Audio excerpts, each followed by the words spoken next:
Dans cette vidéo, je vais te montrer comment résoudre un système de deux équations à deux inconnues en utilisant la méthode par combinaison linéaire.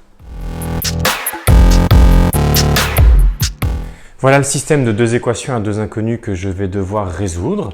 Alors je vais le résoudre par la méthode par combinaison linéaire. Je te rappelle qu'il existe également une méthode par substitution dont je te mets le lien en haut à droite de l'écran.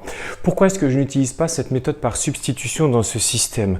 Simplement parce que tu remarques que devant chaque inconnu, x ou y, il y a des coefficients. L'idée de la méthode par substitution, c'est d'exprimer une inconnue en fonction de l'autre. Si je peux exprimer par exemple y en fonction de x, si je passe le 3x pour la première équation dans le membre de droite, je dois à chaque fois diviser par moins 2. Et également pour toutes les expressions des inconnues en fonction des autres pour chaque équation, dans chaque ligne. Je suis embêté puisque je serai amené à travailler avec des écritures fractionnaires. Alors la méthode par substitution peut être utilisée, mais elle est un petit peu plus compliquée que la méthode par combinaison linéaire que je vais te proposer juste maintenant. Alors, qu'est-ce que la méthode par combinaison linéaire? Déjà, le principe pour la résolution de ce système de deux équations à deux inconnues, c'est de chercher la valeur de x et la valeur de y. L'idée, c'est que je vais éliminer une des deux inconnues, que ce soit x ou que ce soit y, de façon à pouvoir travailler avec une équation du premier degré à une inconnue. Je vais commencer par écrire les deux équations. J'ai L1, la première équation, et j'ai la deuxième équation, L2. Cette première équation, je vais travailler avec les x. Je vais choisir d'éliminer les valeurs de x.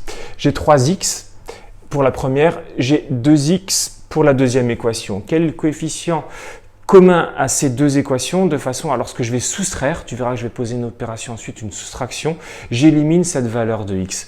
Alors je peux très bien par exemple multiplier le 3x ici par 2, ce qui me donnera 6x. Je peux également multiplier ce 2x par 3 dans la deuxième ligne, ce qui me donnera 6x. Si j'ai 6x, alors je vais travailler par colonne, dans cette première colonne ici et 6x dans sur cette deuxième ligne, je vais pouvoir soustraire et éliminer les valeurs de x. Ce que je vais faire juste maintenant en t'écrivant les différents calculs que je vais poser.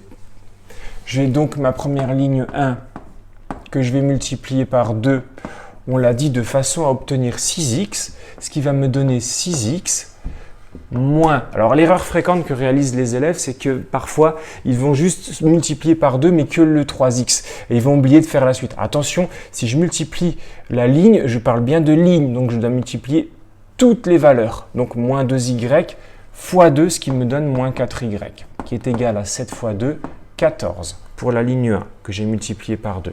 Pour la ligne 2, je dois avoir 6x, donc je vais la multiplier par 3. L2 fois 3. Ce qui me donne 6x multiplié par 3, plus 4y fois 3, ce qui me donnera plus 12y, qui est égal à 10 fois 3, 30. Je pense bien à mettre l'accolade, je dois raisonner par équivalence et je vais poser une soustraction. Effectivement, on a dit que je devais exprimer et avoir les mêmes coefficients devant une des deux inconnues de façon à pouvoir éliminer cet inconnu. Je vais éliminer cet inconnu en faisant l'opération 6x moins 6x. Alors je réécris tout de façon à ce que tu puisses voir bien que l'inconnu x va s'éliminer. 6x moins 6x moins 4y moins 12y. Je travaille bien par colonne qui est égal à 14 moins 30. J'obtiens donc 6x moins 6x. On l'a vu, ça tombe bien, ça s'annule. Il ne nous reste donc plus que des valeurs inconnues y. Moins 4y moins 12y, ce qui me donne moins 16y, qui est égal à 14 moins 30 moins 16. Y est donc égal à moins 16 divisé par moins 16. Y est égal à 1. J'ai trouvé la solution y qui est égale à 1. Pour ce système de deux équations à deux inconnues, or il y a bien deux inconnues, je dois également chercher la valeur solution x. Alors l'idée c'est que je vais remplacer y par 1 dans une des deux équations, que je choisisse la première ou la deuxième, j'obtiendrai toujours le même résultat pour x. Moi je choisis de remplacer y par 1 dans la deuxième équation. J'obtiens donc pour la ligne 2, 2x que je cherche, x, plus 4y qui vaut 1 fois 1, qui est égal à 10. 2x, je réécris, plus 4 fois 1, c'est 4, est égal à 10. 2x est égal à 4, je le passe dans le membre de droite. 10 moins 4, je change son signe.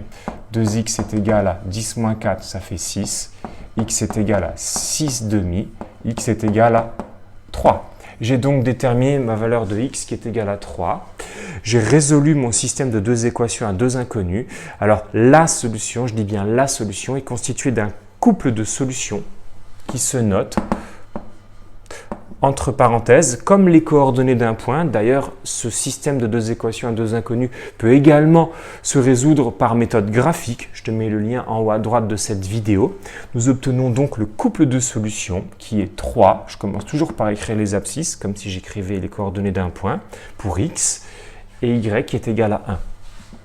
1 entre parenthèses, et je ferme mon accolade.